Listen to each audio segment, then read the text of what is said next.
Hello there. This is a video regarding the HP LaserJet 2300 series of printer, and specifically about the problem with duplexing multiple page projects. Specifically, this is a rather interesting issue because it involves the magnetic solenoids that are inside the printer and a issue with the adhesive that holds the noise-reducing bumpers in place here. Now, I'm not going to necessarily talk about how to get the printer to this state. There are plenty of guides available online for that, but this is just to talk about how to fix the issue with duplexing and jamming problems. So, what I want to point out here is that this printer is probably at least 5 or 6 years old. I don't know the exact date, and it was brought into us because it was jamming. Basically, these solenoids here help hold the gears in place. Sorry if that's a little bit blurry there. I'll try to back it out a little bit. Anyway, so these gears get held back and forth by these solenoids, which are little magnets down here. Now, originally, when HP sells these, there's a little tiny bumper that basically prevents that noise there. But over the years, that bumper gets worn down, and then all that's left stuck on the metal is just the adhesive that originally held the bumper in place. And you can already probably tell where I'm going with this.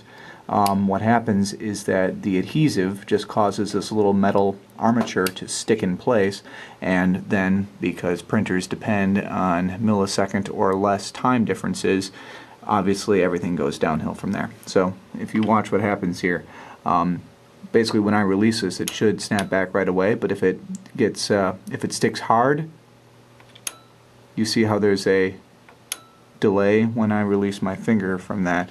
That's what's causing the printer to jam. The one that causes the duplex problems in particular, I think, is this one, which has the exact same problem as the other ones.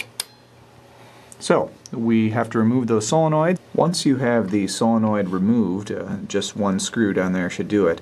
What you can do is remove the spring from the solenoid that holds the armature in place. And yeah, just to try to turn this into the light here, you can already see that there's all kinds of black gunk caked on the top and bottom there. That's the remainder of the bumper. So here's a bumper right there.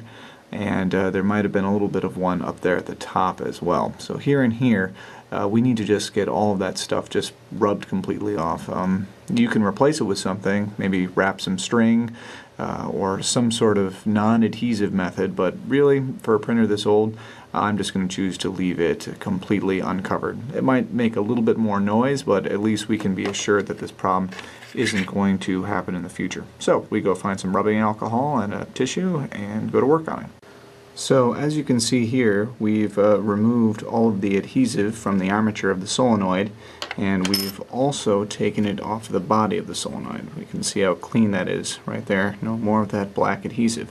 Now, while I was doing this, I looked online, and it seems that, contrary to what I said previously, what we do want to do is actually take some kind of piece of plastic or some sort of magnetic resisting stuff and just stick it back on the place where the adhesive used to be.